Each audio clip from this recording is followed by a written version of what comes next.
ईमानदार मिठाई वाला। एक गांव में महेश नाम का एक हलवाई रहता था। उसकी दुकान दूर दूर तक मशहूर थी। आसपास के सभी गांव वाले महेश की दुकान से ही मिठाई लेते थे। भाई मजा आ गया, क्या लजीज रबड़ी है। ये लड्डू भी लीजिए, शुद्ध देसी घी के हैं, आज ही बनकर आए हैं। लाओ भाई लाओ, 1 किलो लड्डू भी पैक कर दो। महेश का एक बेटा था रवि। रवि ने पढ़ाई छोड़ दी थी और वो दिन भर घर में ही बैठा रहता था। उठ बेटा रवि, आज मेरे साथ दुकान पर चल। मैं वहाँ क्या करूँगा पापा? अरे दुकानदारी सीख बेटा, आगे चलकर ये सब तुझे ही तो संभालना है। मुझे ये सब कुछ नहीं संभालना। मैं वीडियो गेम खेलूंगा, फिर दोस्तों के साथ बाहर जाऊंगा। हे भगवान, इसे थोड़ी अक्ल दे दो। ऐसे ही चलता रहा तो आगे न जाने इसका क्या होगा।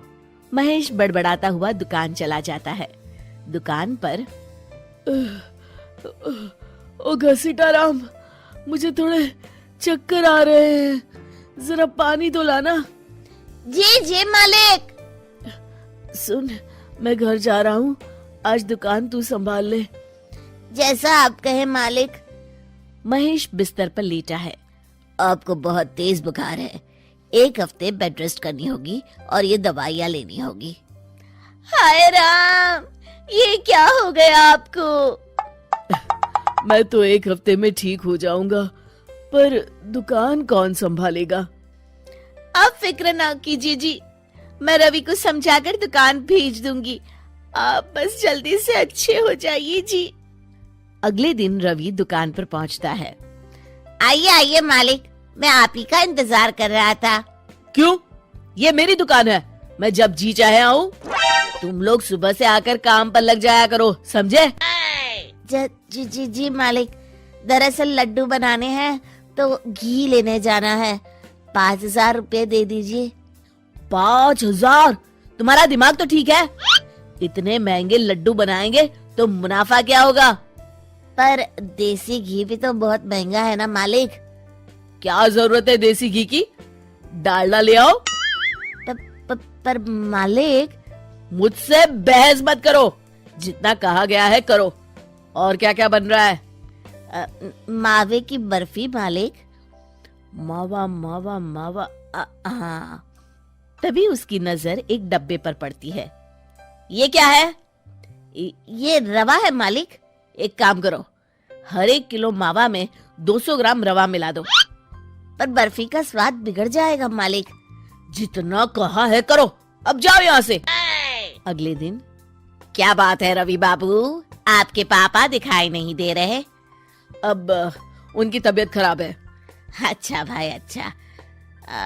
बस उन्हें ये बताना था कि वो आज आए नहीं तो उनकी मिठाई बड़ी बेस्वाद लग रही है। लेना है तो लो, वरना चलते बनो। अरे अरे अरे, ये कोई तरीका है ग्राहक से बात करने का? चलो भाई चलो, यहाँ से चलो। अगले दिन। भैया, कल जो मैं लड्डू ले गया था उनका स्वाद बड़ा बेकार लगा। महेश बाबू का नाम सुनकर बड़ी दूर से आया था। 200 रुपये में इससे अच्छा और क्या मिलेगा? सुबह सुबह मनहूस बातें मत करो। कुछ लेना है तो लो, वरना फूटो यहाँ से। रवि के इस व्यवहार के चलते 2-4 दिनों में ही ग्राहकों का आना कम हो जाता है। मैंने तो सोचा था कि कम पूंजी में ज्यादा मुनाफा होगा, पर यहाँ तो घाटा हो रहा है। आखिर चक्कर क्या है? लगता है ये दुकानदारी मेरे बस की नहीं। महेश ठीक होकर दुकान लौटता है तो घसीटाराम उसे सब कुछ बताता है। हे भगवान, इसने तो मेरी सालों की मेहनत पर पानी फेर दिया। अब क्या करेंगे मालिक? कुछ नहीं, सबसे पहले तुम पहले की तरह शुद्ध और अच्छी मिठाइयाँ बनाओ और मुझे गांव के उन सब लोगों के नाम बताओ जिनसे रवि ने बदतमीजी की। रवि, कल सुबह दुकान पर आ जाना, बहुत जरूरी काम है। मुझे नहीं आना, मैंने 1 हफ्ता दुकान संभाल ली है, अब संभालो आप। दुकान तो तूने जैसे तैसे संभाल ली, पर सीखा कुछ नहीं। कल तुझे बहुत जरूरी सीख देनी है। रवि पैर पटकता हुआ बाहर चला जाता है। अगले दिन। ये ले, ताजी शुद्ध मिठाइयाँ। मैं इतनी मिठाइयों का क्या करूं? इन्हें उन सब के घर देकर आओ जिनसे तुमने बदतमीजी की, और साथ में माफी भी मांग लेना। अरे पर मैंने तो सिर्फ उन्हें। बेटा, घर आया मेहमान और दुकान पर आया ग्राहक भगवान के समान होता है। अब तू जल्दी जा और कल से कमाल देखना। रवि उन सभी 4-5 लोगों के यहाँ जाकर मिठाई देता है और माफी मांगता है। अगले दिन दुकान पर ग्राहकों की भीड़ लग जाती है। मान गए महेश बाबू, आपने तो आते ही घर तक मिठाई भिजवा दी। बस मेरे बेटे की गुस्ताखी को माफ कर देना भाई, उसमें अब तक बचपना है। हाँ हाँ, आपके लड्डू के बदले हर चीज की माफी है। भाई आज तो मेरे पड़ोसी भी आपकी उदारता देख के दंग रह गए। इतनी बड़ी दुकान के मालिक का बेटा घर तक माफी मांगने आया। भाई रिश्ते निभाना तो कहीं आपसे सीख है। बस आप लोगों की दया है। ताजी रसमलाई आई है, लेंगे आप?